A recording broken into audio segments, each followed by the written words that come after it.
Oke, ini ada saya sudah buat sesuai dengan tema kita, trik mendapatkan pekerjaan di masa pandemi COVID-19. Jadi sebelumnya kita kenalan dulu, karena tadi banyak yang tanya-tanya, siapa saya, kok kenapa dari tadi muncul, tapi seperti peserta atau mahasiswa, jadi inilah saya. Oke. Roadmap materinya kita akan berbicara tentang academic era 4.0, lalu kita juga akan berbicara tentang pentingnya jaringan internal dan eksternal kampus, soft skill dalam dunia kerja, dan mahasiswa internasional versus nasional dalam mencari pekerjaan. Suara saya jelas, Mas, ya? Kedengaran ya? Jelas, jelas Mas Bro, jelas Mas. Oke. Baik, yang pertama profil. Oke, profil saya itu adalah, nama saya adalah Muhammad Aditya Kurnia, SKM, MPH. Saya 24 tahun, lahir 26 Desember 1995. Saya adalah seorang dosen di Fakultas Kedokteran dan Fakultas Kesehatan Masyarakat Universitas Prima Indonesia. Lalu untuk lebih lanjut, siapa tahu ada yang ingin berkomunikasi dengan saya tentang pengalaman atau saran, ini saya lampirkan Instagram saya dan juga email saya. Jadi ini foto profil saya yang tadi Pak Nazim bilang ke saya. Nah, seperti itu, oke? Kita lanjutkan. Nah, ini riwayat pendidikan saya. Saya dulu SMP 18 dan SMA Pancabudi, siapa tahu ada yang sealumni sama saya. Lalu saya lulusan dari Universitas Sumatera Utara, saya masuk jalur SNMPTN, saya ambil Public Health untuk kebijakan kesehatan, saya meraih IPK cum laude 3,3 tahun, menjadi salah satu yang paling cepat di USU. Lalu saya mendapatkan 3 kali beasiswa scholarship 2013, 14, 15. Kalau bisa 5 kali, mungkin saya dapat 5 kali, tapi batasnya 3 kali saja.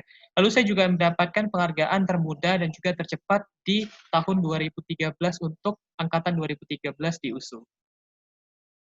Baik, kelanjutannya saya melanjutkan studi saya di Southern Medical University, itu kota Guangzhou. Saya adalah delegasi dari Indonesia memenangkan seleksi.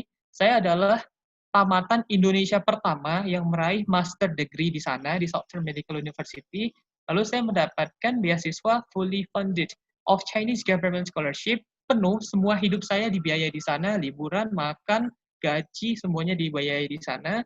Lalu saya mendapatkan program Master of Public Health, saya ambil kebijakan kesehatan, dan normalnya itu 2 tahun, tapi saya menjadi yang tercepat lagi, dengan durasi 1,9 tahun saya sudah lulus. Dan saya juga mendapatkan gelar tercepat dan termuda untuk menjadi Master of Public Health di kota Guangzhou. Lalu kita lanjutkan lagi. Di lain itu, saya merupakan pemegang sabuk hitam untuk Shorinji Kempo, itu seperti karate, tapi berbeda teknik, saya sabuk hitam. Lalu saya juga pernah menjadi atlet nasional yang dikontrak oleh Komite Olahraga Nasional Indonesia untuk sparring kelas 50 kg sampai 60 kg. Lalu saya juga pernah menjadi Duta Pariwisata Kota Medan 2015, menjadi Jaka Intelijensia Kota Medan 2015, dan Duta Kepolisian Daerah Sumatera Utara atau Duta Polda Sumut sebanyak 2 periode. Itu salah satu bentuk ataupun background saya. Dan seharusnya saya kembali berkuliah S3 di King Abdul Aziz University dengan beasiswa dari King Abdul Aziz University di Jeddah dan juga di Belgia, di Brussels, tapi karena pandemi saya harus menunda dan melanjutkan karir saya dulu sebagai dosen. Tapi mungkin insya Allah setelah pandemi selesai, saya akan melanjutkan kuliah S3 saya di King Abdul Aziz University Jeddah atau di Brussels di Belgia. Jadi nanti kita lihat saja apa yang akan membawa saya ke tantangan berikutnya. Oke, langsung saja kita akan bahas tentang academic era 4.0. Kenapa 4.0? Kenapa harus ada 4? Karena ini dihitung dari tahun milenium 2000.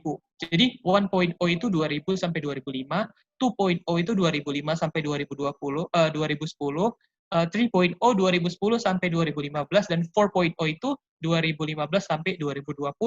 Maka kita sedang berada di transisi 5.0, di mana sudah tidak berkata dengan teknologi lagi, berkutat dengan teknologi lagi, tapi kita sudah mengarah ke bentuk teknologi modern dengan robotik. Itulah 5.0 dan kita harus bersiap-siap. Kita lanjutkan. Jika 4.0 merupakan skenario dari sebuah pentas, maka mahasiswa adalah pemeran utamanya. Oke? Jadi kita pemeran utamanya. Mas-mas dan juga adik-adik yang sedang kuliah adalah pemeran utama dari skenario 4.0.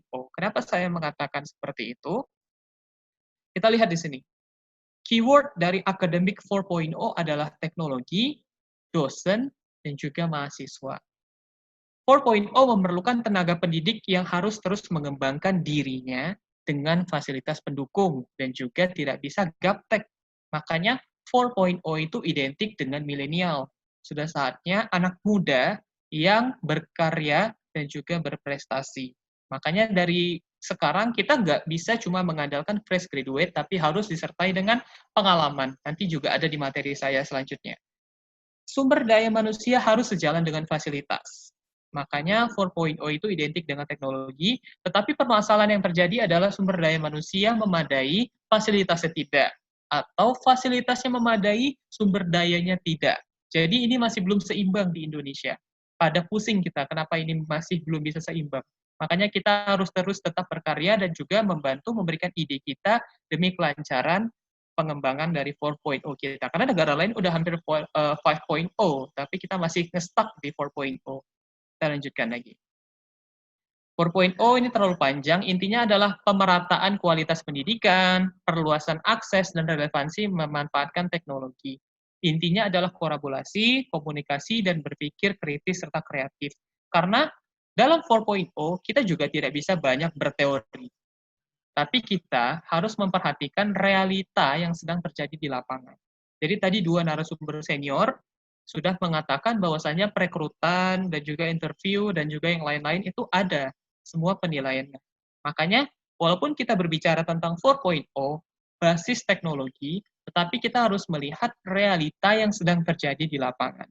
Jangan terlalu berharap banyak dengan teori, tapi kamu harus bisa implementasi dari ide-ide kamu dan motivasi dalam mendapatkan ide-ide baru. Kita lanjutkan. Kenapa harus 4.0? Kan begitu. Nanti ini ada sangkut pautnya dengan trik mendapatkan kerja ya, oke? Karena murid dapat menentukan metode belajar yang pas dan sesuai dengan pengembangan teknologi, serta memanfaatkan teknologi. Kalau kita lihat zaman sekarang, kita lihat perekrutan dari para pekerja, apakah 4.0 sudah berlaku dan memiliki impact yang besar terhadap pekerja-pekerja zaman sekarang? Jawabannya belum. Karena sistem 4.0 masih belum bisa diimplementasikan dengan maksimal di Indonesia. Belum ada siswa mahasiswa yang menentukan metode belajarnya sendiri. Tidak. Kita masih textbook. Makanya saya bilang 4.0 masih nge-stuck dan ada impact-nya dengan pekerja-pekerja ataupun calon pekerja yang akan mendapatkan pekerjaan. Kita lanjutkan. Intinya adalah mencegah mahasiswa atau siswa menjadi sama dengan satu yang lain. Jadi 4.0 itu tidak semerta-merta menjadikan kita pemikiran yang sama. Kita harus kreatif. Makanya kita punya impact nanti di dunia kerja. Tapi karena belum berhasil, makanya 4.0 itu memiliki hambatan yang luar biasa. Sebenarnya idenya bagus, teorinya bagus, tapi implementasinya yang bobrok. Makanya saya sedikit tertarik untuk terjun dan juga memperbaiki hal ini, tetapi mungkin belum menemui bagaimana caranya. Nah, itu juga tantangan untuk saya dan juga tantangan untuk seluruh peserta yang ada di sini. Kita lanjutkan sekali lagi. Ini adalah bentuk interaksi dari pendidikan 4.0. Kita lihat ada kolaborasi, publikasi. Ini masih teori, gampang kita buat teori seperti ini, tetapi implementasinya sulit. Oke? Langsung saja kita lihat di sini ditekankan interaksi digital. Tetapi di Indonesia, apakah sudah siap dengan 4.0? Jawaban yang sangat kompleks pasti dikatakan tidak. Kenapa? Karena salah satu inti dari 4.0 adalah tersedianya listrik. Tetapi kita sendiri masih sering padam listrik. Makanya untuk memanfaatkan teknologi, kita harus tahu basisnya dulu. Sebelum kita berbicara tentang kelanjutannya. Oke, kita lanjutkan. Nah, ini sudah masuk ke dunia kerja. Pentingnya jaringan internal dan eksternal kampus. Harap diketahui oleh seluruh Bapak, seluruh hadirin yang ada di sini, pekerjaan idaman itu tidak bisa didapatkan secara instan. Tidak bisa. Pekerjaan idaman itu didapatkan dengan proses. Kamu nggak bisa langsung lamar, terus kamu dapat gaji tinggi, jabatan tinggi, kolega baik, kantor bagus, ruangan bagus, nggak bisa. Semua perlu proses. Dan semua perlu perjuangan. Makanya kita harus mengumpulkan jaringan. Apa itu jaringan? Jaringan itu bukan orang dalam. Tapi jaringan itu adalah seperti ini. Ada komunikasi, ada relasi, ada koneksi. Dan bukan orang dalam atau backing. Jadi kalau kamu masih mengharapkan bantuan orang dalam ataupun backing untuk mendapatkan pekerjaan di tengah pandemi ini, gak bisa. Itu udah cara yang terlalu lama. Karena seyogyanya, human resource development akan memilih orang yang pintar dan berkompeten daripada orang yang ia kenal. Begitu. Makanya kita harus memperhatikan komunikasi kita, memperhatikan relasi kita, dan memperhatikan koneksi kita. Apa yang dimaksud dengan 3 ini? Oke, kita lihat ke slide selanjutnya. Jaringan merupakan bagian dari rencana jangka panjang dalam pengembangan karir. Makanya, kalau Bapak dan Ibu, adik-adik, peserta dari seluruh webinar pada sore hari ini sudah memiliki jaringan, maka tidak sulit untuk mendapatkan pekerjaannya. Tapi bukan backing ya, jadi agak berbeda gitu. Jaringan itu adalah seseorang itu telah mengenal kamu dan mengenal nama kamu. Jadi ketika kamu datang, dia tidak akan langsung, wah, ini siapa gitu. Tapi dia sudah tahu background-nya, oh ini ternyata si ini yang pernah ini gitu. Makanya ditulis sebagai rencana jangka panjang. Dan pengembangan karir memiliki hubungan serta pola sistematik antara sebab dan akibat. Jadi kalau jaringan kamu luas, kamu akan mendapatkan peluang yang lebih besar. Kalau jaringan kamu kecil, maka kamu akan mendapatkan peluang yang lebih kecil. Jadi hubungannya itu sistematis dan bentuknya linear. Jaringan itu bahasa Inggrisnya kalau kerennya itu networking gitu. Oke, kita lanjutkan. Dari mana alur jaring? Jaringan karir maksud saya. Dari mana alurnya gitu? Yang pertama ada jaringan internal. Coba kita sama-sama introspeksi diri dulu. Apakah selama kuliah dulu kita sudah mendapatkan jaringan atau tidak? Berapa banyak orang yang kamu kenal di kelas? Berapa banyak orang yang karirnya kamu tahu di kelas? Yang kedua, berapa banyak organisasi mahasiswa dalam satu kampus? Yang ketiga, kamu pernah ikut BEM atau tidak? Yang keempat, kamu memiliki komunitas atau tidak? Yang kelima, kamu memiliki grup internal pertemanan atau tidak? Kalau kamu tidak ada ini, berarti individu kamu adalah seorang introvert dan kamu sangat kecil mendapatkan peluang untuk informasi. Nah, itu tujuannya jaringan. Ketika kamu memiliki jaringan yang bagus, maka kamu akan mendapatkan informasi yang lebih update dan mendapatkan berita yang tidak orang lain dapatkan. Contohnya, kamu mendapatkan informasi bahwasanya perusahaan ini membutuhkan ini, tapi sebelum dibuka, dan kamu tahu dari teman kamu, nah itu namanya jaringan. Oke, berarti kamu sudah bisa mempersiapkan diri secara jangka panjang. Makanya saya tadi tekankan, jangan mengharapkan karir yang bagus, kantor yang bagus, atasan yang baik, kolega yang baik, dan gaji yang tinggi dalam satu waktu. Dan itu waktu singkat nggak mungkin. Kamu perlu proses, kamu perlu perjuangan untuk mendapatkan ini. Makanya kita buat rencana jangka panjang. Oke, dan semoga jaringan internalnya sudah tercukupi. Oke, kita lanjutkan lagi. Ini kita berbicara tentang jaringan eksternal. Jadi pertemanan di luar dan di dalam kampus itu perlu, kamu nggak bisa mengandalkan diri kamu sendiri. Kamu harus bersosialisasi untuk mendapatkan informasi. Lalu kamu apakah ikut komunitas antar kampus, ikut BEM, grup seminar, komunitas mix tema, ikatan, dan itu kamu yang tahu. Kalau misalnya grup tersebut menghabiskan waktu hanya berbicara tentang gibah, membicarakan orang lain, kita nggak perlu ikut grup itu. Tapi kalau grup itu punya ide, grup itu punya gagasan, grup itu kritis dalam suatu berita, grup itu memiliki open mind yang besar, nah itu kalian ikuti. Karena orang-orang seperti itu akan memiliki jaringan yang bagus juga untuk kalian. Ingat, kalian berteman dengan seorang penjual parfum, kalian juga akan wangi. Kalian berteman dengan seorang petani, kalian juga akan terkena tanahnya. Tapi selalu ada pesan. Apa pesannya? Artinya seorang itu pasti membawa impact positif kepada kita. Makanya kita harus berteman seluas-luasnya. Dan baik serta positif. Skenario. Oke, ini saya kasih skenario karena saya dosen kedokteran. Ada 2 orang mahasiswa dalam satu jurusan. Satu mahasiswa memiliki sikap pasif, dan satu mahasiswa memiliki jaringan internal dan eksternal yang luas. Siapa yang akan mendapatkan informasi lebih update tentang pekerjaan? Saya berani taruhan jawabannya adalah mahasiswa yang memiliki jaringan internal dan eksternal. Nggak mungkin mahasiswa pasif itu bisa dapat informasi update, nggak mungkin. Makanya jangan menutup diri dan jangan menjadi introvert. Kita harus bisa bergaul secara positif untuk mendapatkan jaringan yang besar. Ingat, jaringan bukan backing, tapi jaringan adalah networking. Oke? Kita lanjutkan lagi. Keuntungan jaringan. Kalian punya pekerjaan baru, bisa. Kalian punya promosi karena rekomendasi, bisa. Siapa tahu teman kalian, atasan dari perusahaan lain bisa kasih kalian rekomendasi. Kalian bertukar ide dan kreativitas, bisa. Kalian perlu bantuan, bisa. Bantuan positif ya. Kalian memiliki peran, bisa. Dan pengembangan sosial dan karir itulah keuntungan dari jaringan yang besar.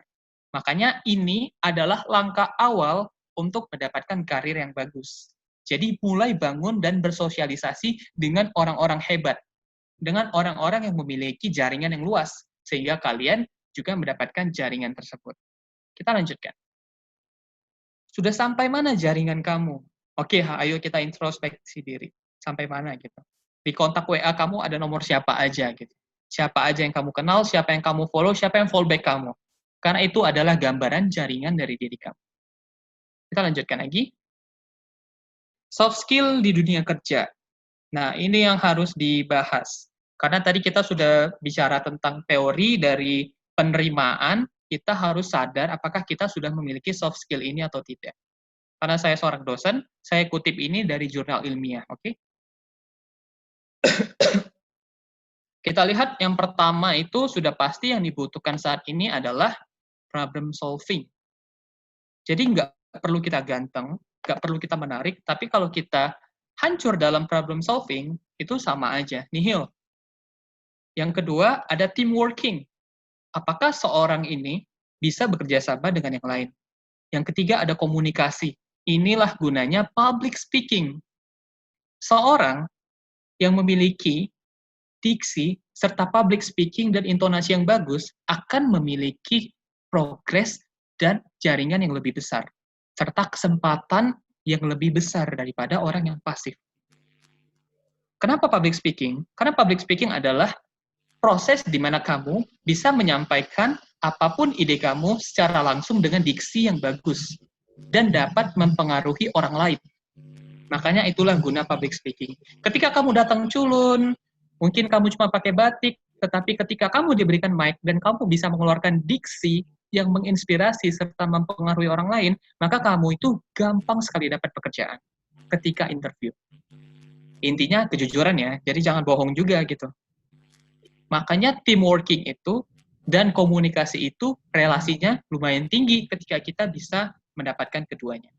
Lalu ada critical thinking. Bagaimana cara kita berpikir secara cerdas. Jadi di zaman 4.0 ini, kita tidak perlu lagi bekerja keras, tapi kita harus bekerja cerdas.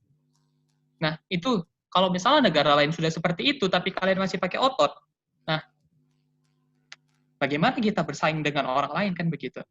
Lalu kreativitas, lalu ada literasi, sejauh apa kemampuan dan wawasan kamu, lalu ada digital literasi, itu masih sama, tentang pengetahuan, lalu ada kepemimpinan, bagaimana kamu bisa memimpin suatu grup, dan bahasa asing. Kenapa bahasa asing cuma 14%? Karena di sini tuh sudah banyak orang yang bisa bahasa asing. Kalau bahasa Inggris, hampir semua orang belajar bahasa Inggris di SMA, S1, dan seterusnya. Sejujurnya, saya bisa bahasa Mandarin, bahasa Indonesia, bahasa Inggris. Mandarin itu ada Cantonese, ada Mandarin dari Guangzhou.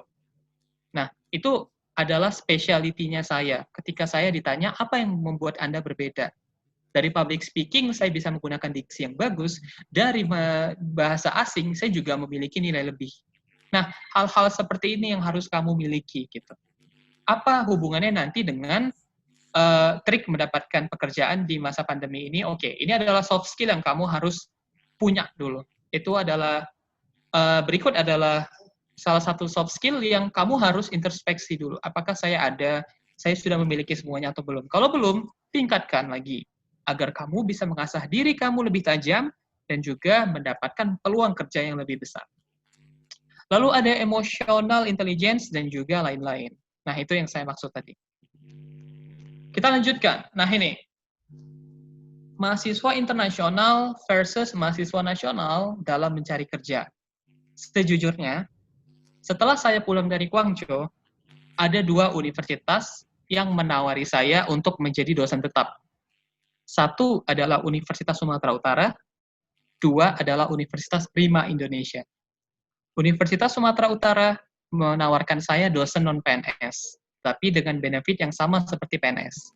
Universitas Prima Indonesia menawarkan saya 3 posisi disertai dengan benefit yang lebih besar. Makanya saya pilih Universitas Prima Indonesia. Kenapa? Karena saya juga akan memikirkan jenjang karir masa panjang saya untuk S3 ke Belgia. Dan sejujurnya, saya dilamar dan saya tidak melaksanakan interview. Jadi langsung HRD-nya bertanya kepada saya apa yang saya inginkan untuk bergabung. Nah, itu yang menjadikan saya sedikit, oke, kalau saya bisa begini, ternyata orang lain harus bisa begini juga gitu.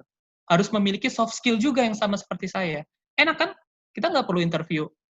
Kita nggak perlu minta nego gaji. Kita yang minta gaji kita berapa, kita mau di posisi apa, dan kita bersedia atau tidak menerimanya. Jadi kita dilamar. Dan itu sangat romantis. Lebih romantis daripada cinta-cintaan. Kenapa? Karena karir yang didatangkan kepada kita akan membuat kita lebih good mood daripada karir yang harus kita perjuangkan. Bagaimana caranya? Makanya kita harus bisa seperti ini. Saya memakai mindset mahasiswa internasional, tidak seperti mahasiswa Indonesia kebanyakan. Makanya hasilnya bisa kelihatan dari sekarang. Disertai Universitas Prima Indonesia juga akan mengorbitkan saya sebagai profesor termuda. Makanya saya sangat antusias untuk bekerja di sini.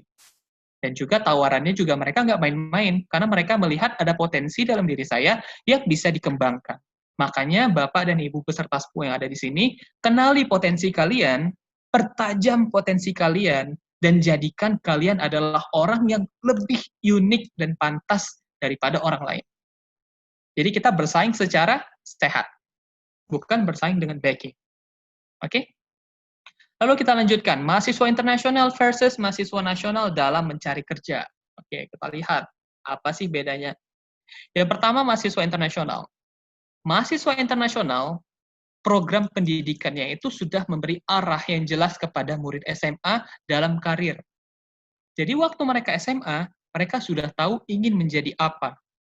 Kalau mahasiswa lokal, mungkin saya bisa mengatakan, waduh, saya ini mau jadi apa setelah tamat, itu pasti masih banyak. Waduh, saya ini kerjanya di mana? Saya salah jurusan, gitu. Itu pasti masih banyak mahasiswa kita begitu. Tapi mereka, sejak SMA itu mereka sudah tahu mau menjadi apa, dan mereka giat untuk mendapatkan karir mereka. Makanya salah satu triknya itu adalah, ini adalah jangka panjang yang sedang terjadi di masa pandemi ini. Yang kedua adalah kompetisi. Kompetisi yang ketat mengharuskan mahasiswa mau tidak mau, suka tidak suka bersaing untuk mendapatkan jenjang karir. Kalau di Indonesia, mungkin kita tidak ingin berkompetisi. Kalau bisa saya langsung jadi miliarder aja deh besok, saya jadi selebgram deh besok, dan banyak ngayal. Makanya hal seperti itu nggak bisa. Kita harus berpikir secara kritis. Kita harus berpikir secara realistis. Dan ditambah dengan optimistis. Lengkap, kita sudah menjadi paket yang siap untuk berkarir. Jadi kita harus tanamkan dulu semangat dalam diri kita sebelum kita berbicara untuk kelanjutannya. Kalau kita nggak semangat, kita nggak punya arah yang jelas, kita nggak bisa. Jangankan di pandemi ini. Di dunia kerja biasa, dengan keadaan normal, ketika kita tidak memiliki tujuan yang jelas, kita juga nggak akan mendapatkan pekerjaan apapun. Makanya pandemi ini adalah bentuk online 4.0 yang diluruskan oleh COVID. Jadi kita benar-benar memanfaatkan teknologi di pandemi ini. Dan apa yang bisa kita lakukan? Makanya ketika Mbak ataupun Bapak sudah punya jaringan, sudah punya tujuan yang jelas, sudah memiliki soft skill, dan ditambah dengan sosial media yang mumpuni, kalian merupakan paket lengkap untuk menjadi orang yang memiliki karir yang cerah. Itu dari saya. Kita lanjutkan lagi. Mahasiswa internasional itu time manajemennya itu teratur. Mereka makan, istirahat, olahraga, bermain, berkumpul, itu mereka ada semua jamnya. nggak ada campur-campur. Karena saya pernah tinggal 2 tahun di luar negeri, dan kebetulan ibu saya itu seorang pramugari dari Garuda gitu. Jadi saya banyak tahu kehidupan internasional dan saya bandingkan dengan kehidupan lokal. Makanya saya sedikit heran orang Indonesia kadang nanti waktu makan juga main game, waktu diskusi ngelihat handphone, waktu kuliah main game. Kapan mau maju? Makanya kita harus bisa mengatur dan memberikan time management yang jelas. Lalu fresh graduate mereka itu dengan CV yang berpengalaman. Oke? Salah satu quote saya pada hari ini, senjata utama dan trik untuk mendapatkan pekerjaan di pandemi COVID-19 ini adalah CV, kurikulum vitae. Dan itu adalah senjata utamanya. Kalau senjata itu gagal, maka gagal semuanya. Makanya fresh graduate pasti sedikit lebih sulit untuk melamar kerja di COVID-19, di pandemi COVID-19 ini. Kenapa? Karena mereka tidak memiliki basic dan juga ini baru pertama kali. Dan pasti HRD-nya tuh bakal mikir, apakah saya mempercayakan posisi ini kepada fresh graduate atau saya mempercayakan orang yang sudah berpengalaman. Makanya tadi, selain orang yang putus kerja atau kena PHK, fresh graduate juga saling berlomba untuk mendapatkan satu posisi. Dan ketika kalian dihadapkan dengan orang yang sudah berpengalaman dan orang yang baru pertama kali, seyogyanya sebagai manusia, mana yang akan kalian pilih. Tapi, di luar negeri, fresh graduate-nya itu sudah memiliki sertifikat magang, pelatihan, dan juga banyak sertifikat lain, itu fresh graduate. Dan ternyata sudah bisa bersaing dengan orang yang memiliki pengalaman 10 tahun, karena mereka banyak magangnya. Makanya, jangan males. Gak apa-apa, kita magang dulu, kita cari tahu dulu pelatihan di mana, untuk membuat CV kita lebih berbobot. Nanti kalau mau lihat CV saya, boleh, tapi secara privacy akan saya tunjukkan. Lalu ada pemilahan profesi. Untuk membuat lapangan kerja merata, ada pemilihan profesi di luar negeri. Jadi, di luar negeri itu mekanik mobil dan mekanik motor itu nggak bisa kerja satu orang. Jadi, mekanik mobil aja. Mekanik motor aja. Mungkin teknisi AC, jadi teknisi AC aja. Ketika kalian sudah bekerja di satu posisi, kalian tidak bisa melamar di posisi lain. Atau kalian akan dipenjara. Nah, itu di luar negeri. Masalahnya, apakah sudah ada di Indonesia seperti itu? Karena di Indonesia kan kebanyakan case-nya itu rangkap jabatan. Tapi di luar negeri nggak bisa. Kenapa? Karena itulah pemerataan posisi pekerjaan kepada seluruh rakyatnya. Jadi ada juga alasan kenapa banyak pengangguran di Indonesia. Kita lanjutkan. Melawan, tadi kan kita sudah bahas mahasiswa internasional, melawan mahasiswa lokal. Kadang mahasiswa lokal itu tujuannya kurang jelas.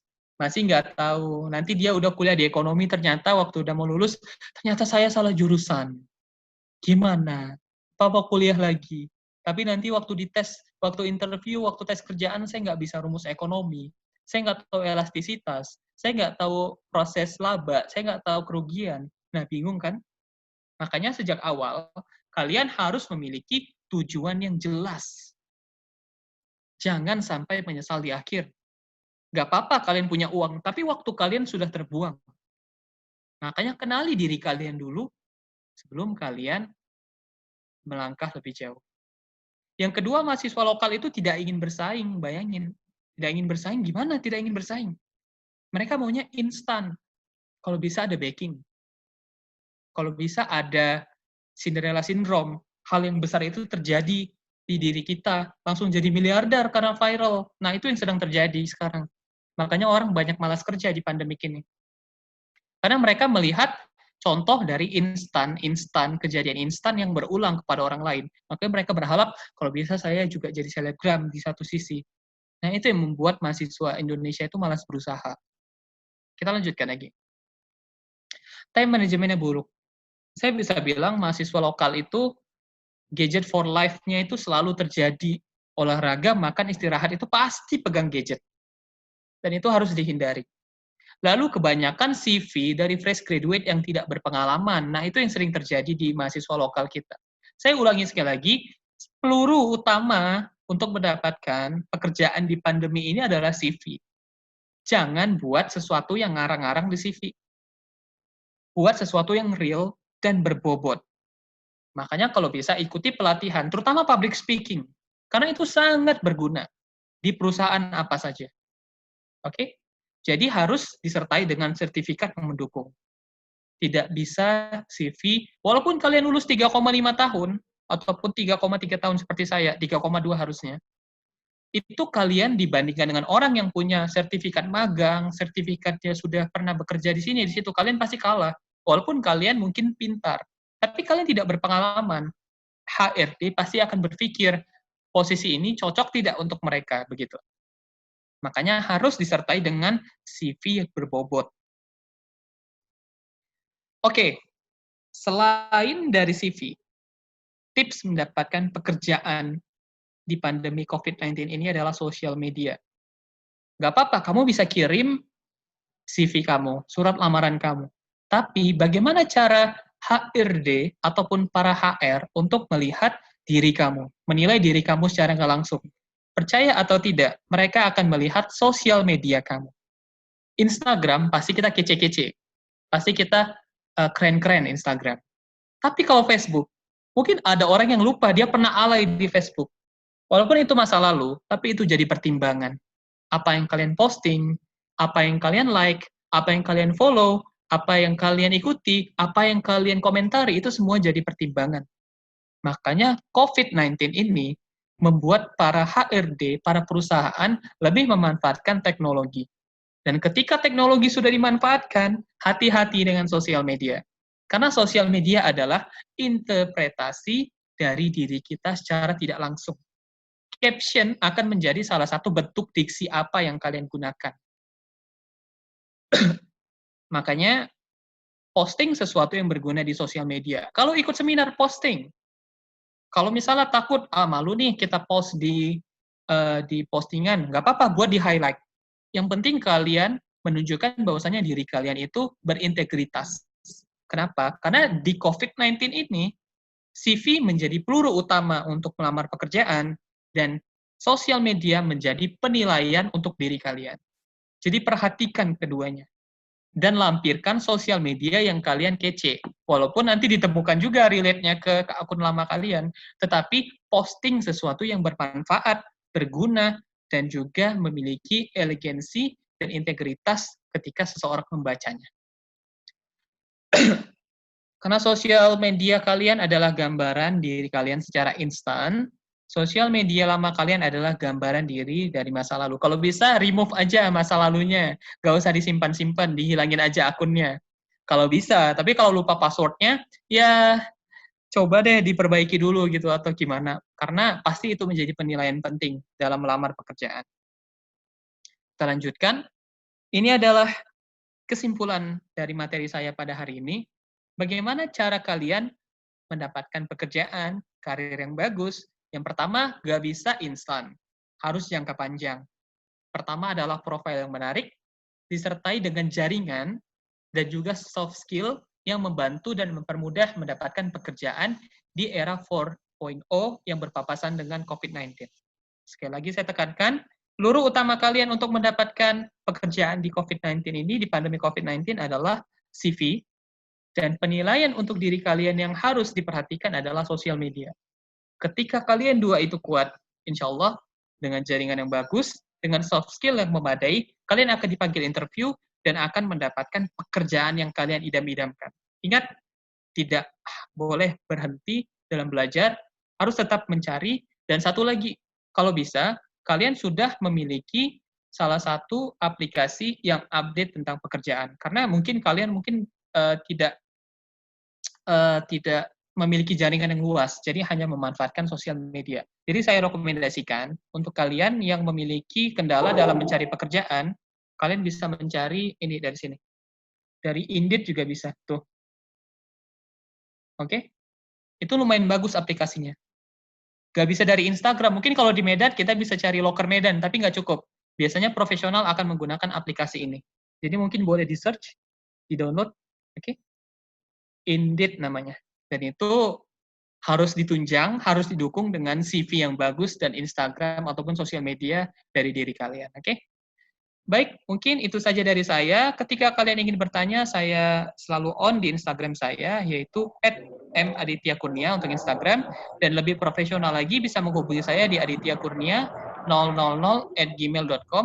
Baik, berikut adalah pemaparan materi dari saya. Mungkin nanti akan ada pertanyaan, tapi melalui moderator. Saya akhiri dengan wabillahi taufiq wal hidayah. Selamat sore, salam sejahtera untuk kita semua, dan saya kembalikan kepada moderator kita pada sore hari ini. Silakan, Mas.